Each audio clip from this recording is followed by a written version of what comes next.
Hello friends, welcome back to my channel. मैं हूं अमृता और आप सभी देख रहे हैं टारगेट एट 1। फ्रेंड्स, आज हम डिस्कस करने वाले हैं चाइल्ड डेवलपमेंट एंड पेडागोजी से रिलेटेड कुछ इंपॉर्टेंट क्वेश्चंस जो आप सभी के लिए बहुत ही ज़्यादा इंपॉर्टेंट है, क्योंकि आपको पता होगा कि UP TET, C TET, super TET और अदर टेट के एग्जामिनेशन के सिलेबस में थोड़ा बहुत चेंजेस आए हैं। तो उन चेंजेस के अकॉर्डिंग क्वेश्चन किस टाइप के होते हैं ये आप सभी को यहाँ पे देखने को मिलेंगे। साथ ही साथ इससे पहले जो सीरीज थी जिनमें हमने टोटल 20 क्वेश्चन 20 और 30 के करीब में क्वेश्चन डिस्कस किए थे, जो कि 3 पार्ट में आपको मिले थे, और आज आपका पार्ट नंबर 4 है।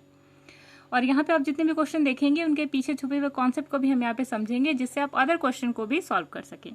तो चलिए देखते हैं पहला प्रश्न। पहला क्वेश्चन है आपका, शिक्षक को गृह कार्य जांच करनी चाहिए, यानी कि टीचर को होमवर्क कब चेक करना चाहिए। ऑप्शन नंबर 1 है आपका कभी कभी, ऑप्शन नंबर 2 है आपका कभी नहीं, ऑप्शन नंबर 3 है आपका नियमित, और ऑप्शन नंबर 4 है आपका जब छात्र कहे। तो बहुत ही सिंपल सा आंसर है, आप सभी को पता होगा, नियमित। यानी कि डेली एक टीचर को चाहिए कि वो बच्चे का जो होमवर्क है वो डेली चेक करें। पर क्या आप सभी को पता है कि होमवर्क क्यों दिया जाता है? इसके कई सारे एस्पेक्ट हो सकते हैं गाइज। एक तो आपका एजुकेशनल पर्सपेक्टिव हुआ, दूसरा आपका साइकोलॉजिकल हुआ, और तीसरा आपका सोशल हुआ। अब आप सोचेंगे कैसे। अगर एजुकेशनल की बात करी जाए तो एज अ टीचर आपको ध्यान में देना है कि बच्चे ने जो क्लास में चीज़ें सीखी उनको घर पे भी जाके वो रिवाइज करे, इसलिए आप वहाँ पर जो आपका होमवर्क है उसे अप्लाई करते हैं। ठीक है ना। साइकोलॉजिकल एस्पेक्ट ऐसे कि बच्चे को जो घर में जो क्लास में एटमॉस्फेयर मिला एजुकेशनल, उसे अगर वो घर पे जाके अप्लाई करता है तो क्या वो उसी तरीके से परफॉर्म करता है जो क्लास में करता है। थर्ड आपका हुआ है सोशल। वो कैसे? सोशल भी यहाँ पे एस्पेक्ट देखना है गाइज आपको कि क्लासरूम में बच्चा अपने क्लास के बच्चों के, अपने सिमिलर एज के बच्चों के साथ में रहता है, पर घर पे हो सकता है उसके सिबलिंग्स हो या फिर उसके मदर एंड फादर हैं, तो वहाँ पे वो किस तरीके से बिहेव करता है और किस तरीके से उसका एजुकेशनल पर्सपेक्टिव डेवलप होता है, ये भी वहाँ पर देखना इंपॉर्टेंट है। तो कई सारे ऑब्जेक्टिव्स होते हैं, कई सारे पर्सपेक्टिव होते हैं, ये भी आपको ध्यान में रखना जरूरी है। अगला प्रश्न है आपका, निम्न में से कौन सा वाद बच्चों को अपना ज्ञान स्वयं निर्माण करने का अवसर प्रदान करता है? आपको बताना है कि इतने सारे जो वाद यहाँ पे दिए हुए हैं, कौन सा हेल्प करता है बच्चों को उनका खुद का जो ज्ञान है वो बनाने में। क्योंकि हमने पढ़ा है कि जब हम चाइल्ड सेंटर्ड एजुकेशन की बात करते हैं तो हमें पता होना चाहिए कि बच्चा यहाँ पे अपना ज्ञान खुद कंस्ट्रक्ट करता है। ठीक है ना। टीचर उसे बस इंस्ट्रक्शन देता है, लेकिन बच्चा अपना ज्ञान तभी रख पाता है जब बच्चा खुद एक्टिव हो, तत्पर हो, और यही तत्परता का नियम है थॉर्नडाइक का। तो पहला जो वाद है यहाँ पे व्यवहारवाद, दूसरा कहता है बी है संज्ञानवाद, तीसरा है रचनावाद, और चौथा है आपका ज्ञानवाद। रचनावाद या संरचनावाद आप इसे कह सकते हैं, समझ सकते हैं। तो जो करेक्ट आंसर है आपका वो है संरचनावाद। ऐसा क्यों है गाइस? संरचनावाद यही कहता है कि बच्चा जब तत्पर होता है, एक्टिवेटेड होता है किसी नॉलेज को लेने के लिए, तो आप उसे नॉलेज इम्पार्ट करते हैं तो वो 100% लेता नहीं है जब तक कि वो खुद तत्पर ना हो। हालांकि साइकोलॉजिकल पर्सपेक्टिव भी है इसका कि कोई भी इंसान को आप 100% ऐसा नहीं सिखा सकते जैसा कि टीचर ने कहा है। यानी कि आप किसी भी इंसान को अपना 100% नहीं दे सकते। अगर आप कोशिश भी करते हैं देने की तो बंदा आपका 90% या 99% ग्रास्प कर सकता है, पर 1% हमेशा बच जाता है। ठीक है ना। तो यहाँ पे भी ध्यान वाली बात है। व्यवहारवाद मीन्स होता है कि बिहेवियर में चेंज करके लक्ष्य जो है, ये जो लर्निंग है उसको अचीव किया जा सकता है। संज्ञानवाद मीन्स है कि अपने संज्ञान को बदल बदल के, ठीक है ना, संज्ञान को बदल बदल के जो बिहेवियर है उसमें चेंजेस किया जा सकता है। रचनावाद मीन्स कि बच्चा यहाँ पे सेंटर में होता है और टीचर उसको बस इंस्ट्रक्शन देता है और बच्चा अपना नॉलेज यहाँ पे खुद कंस्ट्रक्ट करता है। ज्ञान मीन्स होता है, ये फिलोसफिकल एस्पेक्ट है। तो यहाँ पर बच्चे को, चाइल्ड को ये समझा जाता है कि उसे बस एक खाली कटोरे की तरह है बच्चा, और जो टीचर है वो सुराही की तरह उसे भरता है। तो इस टाइप का कॉन्सेप्ट है, ये आपको जानना जरूरी था। क्वेश्चन नंबर 33 है आपका, आर्थिक स्तर का प्रभाव निम्न में से किस पर नहीं पड़ता? यानी कि अगर आप कोई बच्चा फाइनेंशियली वीक है तो उसका असर किन चीज़ों पे नहीं पड़ता, ये आपको बताना है। ऑप्शन नंबर 1 है आपका आत्मसम्मान पर, ऑप्शन नंबर बी है आपका सीखने की क्षमता पर, ऑप्शन नंबर 3 है आपका उच्च संस्थान में प्रवेश पर, और ऑप्शन नंबर डी है आपका जीवन यापन पर। तो जो करेक्ट आंसर आपका निकल कर आता है वो है सीखने की क्षमता पर। ऐसा इसलिए है गाइस क्योंकि हर बच्चे का जो अचीविंग लेवल होता है वो अलग होता है। वो किस तरीके से चीज़ों को ग्रास्प कर रहा है, ले रहा है, इसका लेवल अलग होता है। और ये बिल्कुल भी डिपेंड नहीं करता है कि आपका जो फाइनेंशियल कंडीशन है वो कैसा है। आत्मसम्मान पर ज़रूर फर्क पड़ता है, क्योंकि एक बच्चा जो रिच फैमिली से है वो अच्छे शूज़, अच्छे, हालांकि ड्रेस की ही बात करी जाए तो एक बच्चा जो फटे हुए शूज़, गंदे से शूज़ पहनकर जाता है, और एक बच्चा जो रिच फैमिली का है वो ब्रांडेड ब्लैक शू पहनकर जाता है, तो वहाँ पर भी बच्चे का आत्मसम्मान कम होता है। सीखने में कोई कमी नहीं आती, क्योंकि जो आईक्यू लेवल होता है वो वैरी करता है, इसलिए कोई ज़रूरी नहीं है कि जो रिच फैमिली का ही बच्चा है उसका आईक्यू अच्छा हो। नेक्स्ट है आपका सी, उच्च संस्थानों में प्रवेश के लिए तो सरकार ने ऐसे सारे नियम हटा दिए हैं जिनकी वजह से गरीब या फिर फाइनेंशियली जो वीक बच्चे हैं वो उच्च संस्थानों में अप्लाई नहीं कर सकते। लास्ट है आपका जीवन यापन पर, तो बहुत थोड़ा सा असर पड़ता है, लेकिन गाइस खुशी एक ऐसी चीज़ है जो आपको 10,000 में भी मिल सकती है उतनी ही जितने की आपको 10 करोड़ में मिले। तो यहाँ पे जीवन यापन पर बहुत ही कम फर्क पड़ता है, हालांकि फर्क पड़ता है, इसे भी आप कर सकते हैं। अगला प्रश्न है आपका, एक प्रभावी शिक्षक के लिए आवश्यक है कि, यानी कि एक इफेक्टिव टीचर को क्या चाहिए क्लासरूम में या फिर कहीं पर भी। तो पहला ऑप्शन है आपका, वह उच्च जाति से संबंधित हो। तो गाइस टीचर अगर उच्च जाति का है तो क्या वो आपको proper amount of knowledge impart कर पाएगा? बिल्कुल नहीं। सेकंड है आपका, उसका उच्च सामाजिक आर्थिक स्तर हो। तो अगर टीचर बहुत ज़्यादा फाइनेंशियली सोशली एक्टिवेटेड हो और उसका एक लेवल हो समाज में, मतलब कि आपका टीचर एक नेता टाइप का हो, उसको स्कूल में सब लोग बहुत ज़्यादा रेस्पेक्ट कर रहे हैं, क्या ऐसा होना चाहिए? ऑप्शन नंबर सी है, संप्रेषण में निपुण, यानी कि वो जो भी बोलता है वो आप सभी वो सभी चीज़ें कि आपको मिल पाती हैं एज इट इज़, तो ये बात है। लास्ट है आपका, वो कठोर हो, यानी कि बहुत ज़्यादा नियम फॉलो करने वाला हो।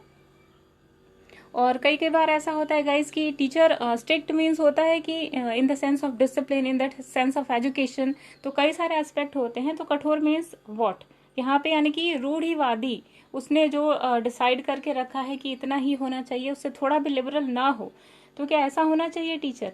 बिल्कुल नहीं। तो आपको यहाँ पे बताना है जो करेक्ट आंसर है आपका, वो उच्च सामाजिक आर्थिक स्तर का हो, यानी कि सोशल और फाइनेंशियली वो अगर एक्टिवेटेड रहता है, ठीक है ना। इस तरीके से भी अगर आप देखें तो यहाँ पे 2 ऑप्शन आपके करेक्ट होते हैं, पर जो बेस्ट आपका आंसर निकल कर आता है वो है ऑप्शन नंबर बी। कैसे? उसका उच्च सामाजिक आर्थिक स्तर होना, यानी कि सोशली भी वो एक्टिवेटेड हो, ठीक है ना। आर्थिक स्तर जब इसमें जुड़ जाता है, इट मीन्स कि वो फाइनेंशियली भी अच्छा है और सोशली भी अच्छा है, वो आपको वो चीज़ें इम्पार्ट कर पाता है जो चीज़ें आप चाहते हैं, ठीक है ना। और सोशल इसलिए अच्छा है क्योंकि जब भी कोई टीचर आपको चीज़ें समझाता है तो क्योंकि सोशली भी वो बेटर है, तो आप उसकी चीज़ों को आसानी से ग्रैस्प कर सकते हैं। तो एक टीचर को वैसे बेस्ट आइडियलिस्टिक होना चाहिए टीचर को, लेकिन कुछ चीज़ें हैं जो आपको इस ऑप्शन में नहीं दी हुई है, तो बेस्ट ऑप्शन आपका है ऑप्शन नंबर बी। नेक्स्ट पे आते हैं।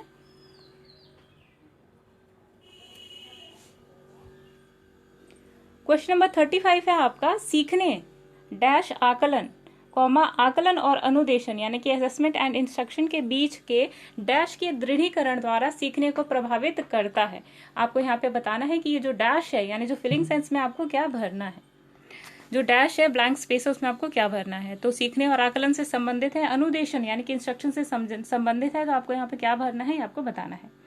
ऑप्शन नंबर 1 है आपका का अंतर, का कॉमा अंतर, बी है आपका का कॉमा भिन्नता, सी है आपका के लिए कॉमा संबंध हो, और डी है आपका के लिए कॉमा अंतर। तो जो करेक्ट आंसर आपका निकल कर आता है वो है के लिए कॉमा संबंध हो। तो यहाँ पर जो आपका हो जाएगा फिलिंग, सीखने के लिए आकलन और अनुदेशन यानी असेसमेंट एंड इंस्ट्रक्शन के बीच में संबंधों के दृढ़ीकरण द्वारा सीखने को प्रभावित करता है, यानी कि सीखने का जो आकलन है, यानी आपने जो भी सीखा उसको असेस करना, और असेसमेंट और इंस्ट्रक्शन के बीच में एक बहुत ही स्ट्रॉन्ग कनेक्शन है। कैसे? अगर किसी टीचर ने अपनी क्लास में इंस्ट्रक्शन दिए रूट्स को लेकर के, काफ़ी अच्छा लेक्चर दिया, और उसके बाद जब उन्होंने असेस किया, काफ़ी अच्छा लेक्चर देने के बाद असेसमेंट करी जब उन्होंने, तो जो जिस तरीके से उन्होंने अपने टीचिंग लर्निंग मॉडल्स यूज़ करे होंगे, जो इंस्ट्रक्शन यूज़ किया होगा, जो मैथड यूज़ किया होगा, जो स्ट्रैटेजी यूज़ किया होगा, अगर वो परफेक्ट थी तो जो आपका असेसमेंट होगा उसका रिजल्ट भी अच्छा आता है। अगर टीचर ने प्रॉपर स्ट्रैटेजी यूज़ नहीं करी, बाकी टीचिंग लर्निंग मॉडल यूज़ किया, इन सब चीज़ों का यूज़ किया, और इंस्ट्रक्शन वहाँ पे पुअर था, यानी कि वॉइस मॉड्यूलेशन भी नहीं थी, तो ये बहुत सारी चीज़ें हैं जो अफेक्ट करेंगे आपके असेसमेंट को। इसलिए यहाँ पे बहुत ज़्यादा क्लोज कनेक्शन होता है असेसमेंट का और इंस्ट्रक्शन का। अगला क्वेश्चन आपका क्वेश्चन नंबर 36, आंतरिक रूप से यानी कि इंट्रिंसिकली अभिप्रेरित विद्यार्थी, यानी कि एक ऐसा बच्चा जो इंट्रिंसिकली अभिप्रेरित है, यानी कि उसे किसी भी बाहरी मोटिवेशन की जरूरत नहीं है। बच्चा अगर इंट्रिंसिकली मोटिवेटेड है तो यहाँ पे सेंस आपको समझना चाहिए कि बच्चे के अंदर खुद करने की इच्छा है, उसे उसके पेरेंट्स ने कोई प्राइज नहीं दिया, उसको मोटिवेट करने वाला कोई बाहरी नहीं है, बच्चा खुद मोटिवेटेड है, और ये सबसे बड़ा रीजन होता है किसी भी बच्चे के सफल होने का। तो पहला जो ऑप्शन है जो आपको बताना है कि अगर बच्चा इंटरनली मोटिवेटेड होता है तो उसका जो लेवल है वो किस टाइप का होगा। पहला है आपका का बाह्य रूप से अभिप्रेरित विद्यार्थी की तुलना में अभिप्रेरणा स्तर कम होता है। बी है आपका के लिए औपचारिक शिक्षा यानी कि फॉर्मल एजुकेशन की आवश्यकता नहीं है। सी है आपका के लिए पुरस्कार की बिल्कुल भी आवश्यकता नहीं है। और डी है आपका के लिए पुरस्कार उसकी अभिप्रेरणा को बनाए रखने के लिए पर्याप्त नहीं है। तो जो करेक्ट आंसर आपका आता है वो है के लिए, यानी कि विद्यार्थी के लिए, जो ऐसा विद्यार्थी है जो इंट्रिंसिकली आंतरिक रूप से मोटिवेटेड है, उसके लिए बाह्य पुरस्कार उसकी अभिप्रेरणा को बनाए रखने के लिए पर्याप्त नहीं है। यानी कि अगर बच्चा खुद मोटिवेटेड है तो आप उसको प्राइज दे करके मोटिवेट ना भी करे तो भी वो खुद ही मोटिवेटेड है। इसका एक बेस्ट एग्जांपल आपको बताते हैं हम। दो बच्चे हैं आपके सामने, एक बच्चा ए है और एक बच्चा बी है, ठीक है ना। कैसे समझने की कोशिश करिएगा। ये है बच्चा ए और ये है बच्चा बी। इसको आपने 10 चॉकलेट्स दी, ठीक है ना, इसे कुछ नहीं कहा आपने, क्योंकि ये बच्चा स्टार्टिंग से ही उसके अंदर ये अंडरस्टैंडिंग है कि मुझे अच्छे मार्क्स लाने हैं, मम्मी पापा मुझे ज्यादा प्यार करेंगे, तो इसे हमने कुछ भी नहीं दिया, ठीक।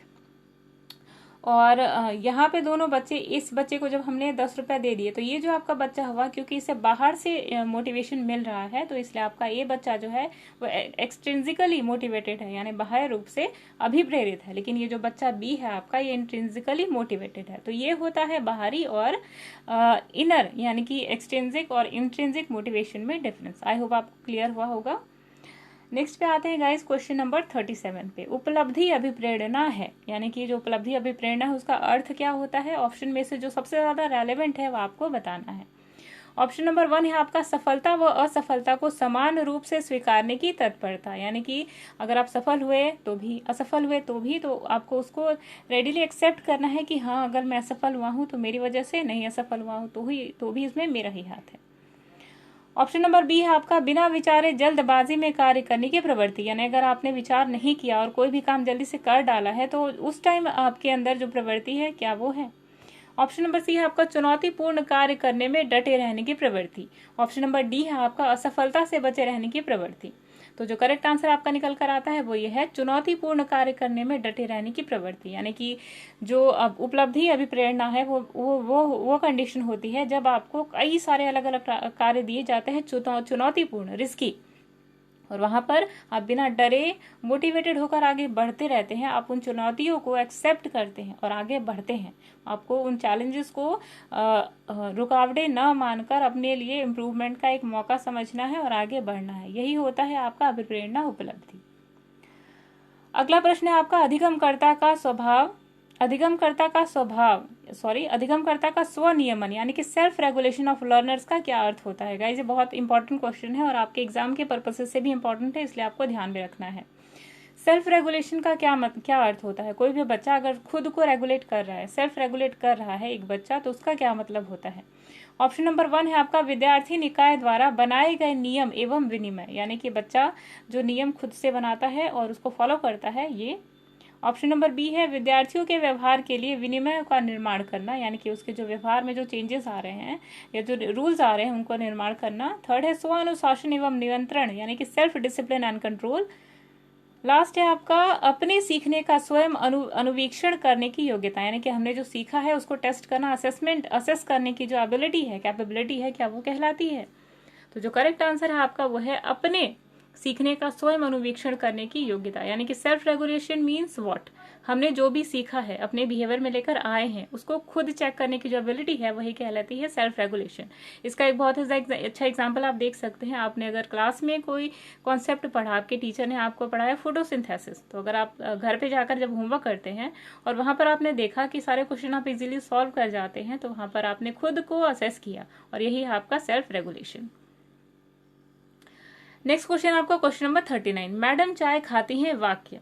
तो इस वाक्य में आपको बताना है कि ऑप्शन में से कौन सा इस वाक्य से रेलिवेंट है, मिलता जुलता है। ऑप्शन नंबर 1 है आपका अर्थ विज्ञान एवं वाक्य विन्यास दोनों की दृष्टि से सही। नेक्स्ट है आपका ऑप्शन नंबर बी, वाक्य विन्यास की दृष्टि से सही है लेकिन अर्थ विज्ञान की दृष्टि से गलत है।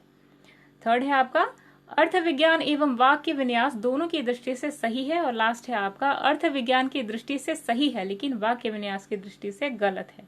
तो जो करेक्ट आंसर आपका निकल कर आता है वो है वाक्य विन्यास की दृष्टि से सही है लेकिन अर्थ विन्यास की दृष्टि से गलत है। यानी कि आपने पढ़ा होगा सिंटैटिक और सिमेंटिक एरर, ठीक है ना। तो सिंटैटिक अगर आप देखते हैं तो सिंटैटिक मीन्स होता है ग्रामेटिकली सही नहीं है, ठीक है ना। आपने बस वर्ड्स को देखा, आपने उसका प्लेस सही है तो आपका सिंटैक्स हुआ। सिमेंटिकली मतलब अर्थ के रूप से गलत है, ठीक है ना। तो वही आपसे पूछा जा रहा है कि यहाँ पे जो वाक्य में आपका सिमेंटिक एरर है या फिर सिंटैटिक। तो मैडम चाय खाती हैं, चाय खाना, चाय पीना, ये सब चीजें ग्रामेटिकली मिस्टेकन है, लेकिन मीनिंग तो सही है ना। खाने वाली चीज है, चाय पीने वाली है तो खाने वाली है ना। तो यही चीजें यहाँ पे बताई गई हैं। लास्ट क्वेश्चन है आपका, सीखने के सिद्धांतों के संदर्भ में स्कैफोल्डिंग डैश की ओर संकेत करता है। स्कैफोल्डिंग टर्म वाइगोत्स्की ने दिया था। वाइगोत्स्की ने कहा था कि अगर बच्चा कोई चीज खुद कर रहा है, माइनस बच्चा अगर अपने सीनियर्स के साथ में, एडल्ट्स के साथ में या गार्डियंस के साथ में कोई चीज सीखता है, तो जो गार्डियंस की हेल्प से जो चीज सीखता है बच्चा, उसे उन्होंने स्कैफोल्डिंग का टर्म दिया था, ठीक है ना। और उन्होंने ZPD बताया, यानी कि जोन ऑफ प्रॉक्सिमल डेवलपमेंट। यहाँ ये वो कर्व होता है जहां पर बच्चा खुद सीखता है माइनस बच्चा जो अपने एल्डर्स के साथ में सीखता है, दोनों का डिफरेंस। तो यहाँ पे ऑप्शन नंबर 1 है आपका सीखने में वयस्कों द्वारा अस्थायी सहयोग। बी है आपका विद्यार्थियों द्वारा की गई गलतियों के कारणों का पता लगाना। सी है आपका अनुरूपित शिक्षण और डी है आपका पूर्व अधिगम की पुनरावृत्ति। तो जो करेक्ट आंसर आपका निकल कर आता है वो है सीखने में वयस्कों द्वारा अस्थायी सहयोग। यानी कि बच्चे ने अगर A to Z, बच्चे को आपने कुछ इस टाइप का दे दिया, ठीक है ना। स्कैफोल्डिंग कैसे आपको अप्लाई करना ये भी आपको पता होना चाहिए। आपने एप्पल की स्पेलिंग दी बच्चे को APPLE, यहाँ पे आपने A भर दिया, यहाँ पे आपने P भर दिया, ठीक है ना, और यहाँ पे E। तो ये आपने क्या करा, बच्चे को हाफ हेल्प कर दिया आपने। यहाँ पर जब आपने वर्ड भरा तो आपने बच्चे की आधी मदद कर दी है। अब बच्चे को क्या करना है, जस्ट ये 2 ब्लैंक्स भरने हैं। तो ये हुई स्कैफोल्डिंग, यानी आपने थोड़ी सी बच्चे की हेल्प करी, बच्चे ने खुद भर दिया, यहाँ पे P, यहाँ पे L, ठीक। तो ये हुआ आपका स्कैफोल्डिंग। तो इसके लिए आप जो टर्म यूज कर रहे हैं वही है स्कैफोल्डिंग, और ये दिया था वाइगोत्स्की ने। आई होप गाइस आपको आज के क्वेश्चन की सीरीज बहुत अच्छी लगी होगी। अच्छी लगती है तो प्लीज वीडियो को लाइक करें। आपको लगता है कि कंटेंट अच्छा है तो अपने फ्रेंड्स के साथ भी शेयर करें। हमें मोटिवेट करने के लिए प्लीज कमेंट करें, अच्छे या बुरे जो भी आपको लगता है। अगर बुरे भी लगते हैं तो प्लीज कमेंट बॉक्स में लिखें जरूर। और अगर आपको चैनल अच्छा लग रहा है, क्योंकि यहाँ पे टेट से रिलेटेड जितने भी कंटेंट है आपके, सारी थ्योरीज आपको मिल जाएंगी, ट्रिक्स मिल जाएंगी, और जीके जीएस की चीजें भी मतलब जो स्टैटिक जीके हैं उससे भी रिलेटेड चीजें मिल जाएंगी, ट्रिक्स मिल जाएंगी, CDB के क्वेश्चन मिल जाएंगे, मैथ्स के, साइंस के। तो उन सब के लिए वो सब आप यहाँ पे इस चैनल पे देख सकते हैं।